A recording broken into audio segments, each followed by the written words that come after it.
In the middle of a cold, foggy night, a group of hungry and exhausted soldiers stumbled through the dense forests of Alsace. Their faces were gaunt, their armor dented, and their horses skeletal.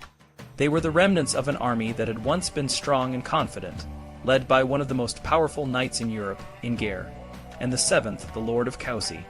This is the story of how a grand expedition to reclaim a lost dowry turned into a retreat through hunger, cold, and defeat. Coucy was a man of immense stature and influence. He was a leader in both France and England, a rare position that made him a key player in the politics and wars of his time. In 1375, he set out on a mission to reclaim the dowry of his wife, Philippa of Gelders, which had been given to her by her brother, the Duke of Austria. The dowry was a significant sum, and Coucy believed it was his right to claim it. He led a formidable army across the sea, intent on securing what he believed was his due. The journey was long and arduous. Coucy's army, made up of skilled knights and experienced soldiers, marched through foreign lands, facing challenges and battles along the way. They were a force to be reckoned with, and their presence in the region sent shockwaves through the local communities. However, the people of Bern, a city in what is now Switzerland, were not intimidated. They had a fierce sense of independence and were determined to protect their homeland. In a series of battles, the Swiss forces, known for their exceptional bravery and skill, dealt severe blows to Coucy's army. The most significant of these battles took place at Fraubrunnen, where the Swiss, led by the city of Bern, crushed the enemy camp and inflicted heavy casualties. This victory was a turning point in the conflict, reinvigorating the Swiss struggle against the Habsburgs and setting the stage for the decisive battle at Sempach, where the Habsburgs would suffer a catastrophic defeat. Coucy's expedition, while initially ambitious, began to unravel. The harsh winter, the lack of supplies, and the morale-sapping defeats at the hands of the Swiss took their toll. The once mighty army was now a shadow of its former self. Hunger and cold became their constant companions, and the men began to desert in droves. Horses were left to die, and armor was abandoned as the soldiers struggled to survive. The final blow came at Altkirch, a city that refused to open its gates to the ravaging army. In a moment of divine intervention or so, the locals believed a mysterious aurora borealis lit up the night sky, filling the Swiss defenders with courage and striking fear into the hearts of the invaders.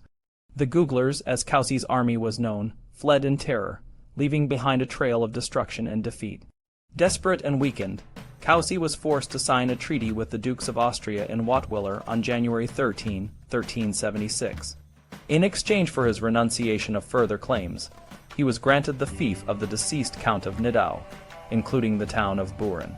It was a small consolation for a campaign that had begun with such high hopes. The retreat through Alsace was a grim affair. The remaining soldiers, now little more than a ragtag group of survivors, trudged through the freezing landscape, their spirits broken.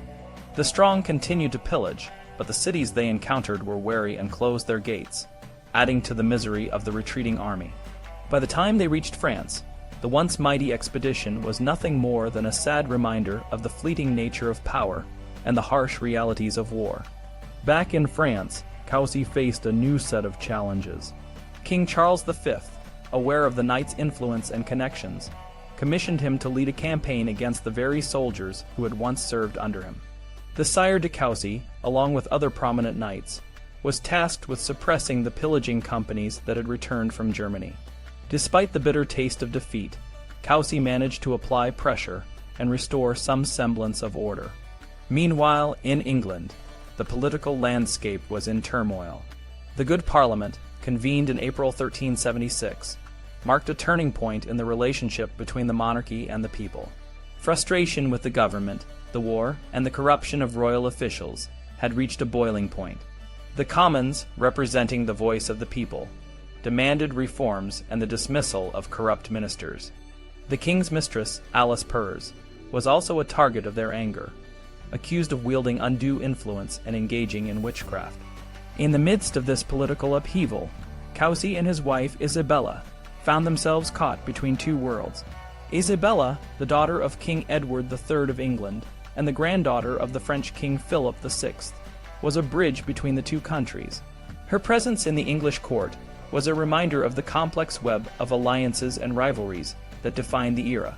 The Sire de Coucy, known for his wisdom and loyalty, was sought after by both the French and English courts.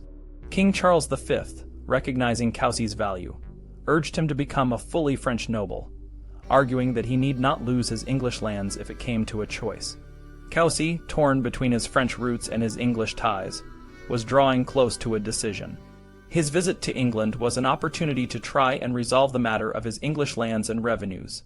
England, however, was a land in crisis. The once proud nation that had celebrated victories at Crécy and Poitiers was now disillusioned and disheartened.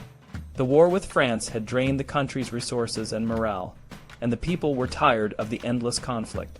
The death of heroes like the Black Prince and the decline of Edward III's rule had left a void of leadership and confidence. The good Parliament, in its bold demand for change, reflected the deep dissatisfaction and desire for a new direction. Coucy, with his experience and reputation, was seen as a potential mediator in the ongoing peace negotiations between England and France. His mission was to discover the terms on which peace could be made, and he approached the task with the caution and wisdom that were his hallmarks. The future of his own position and the fate of the two kingdoms hung in the balance. In the end, Coucy's expedition to Austria and his subsequent role in the political turmoil of England and France serve as a testament to the complex and often unpredictable nature of medieval warfare and diplomacy. The story of his retreat through Alsace, marked by hunger, cold, and defeat, is a stark reminder of the human cost of war and the fragility of power. It is a tale of ambition, struggle, and the enduring spirit of those who fought to shape their destiny in a turbulent and often harsh world.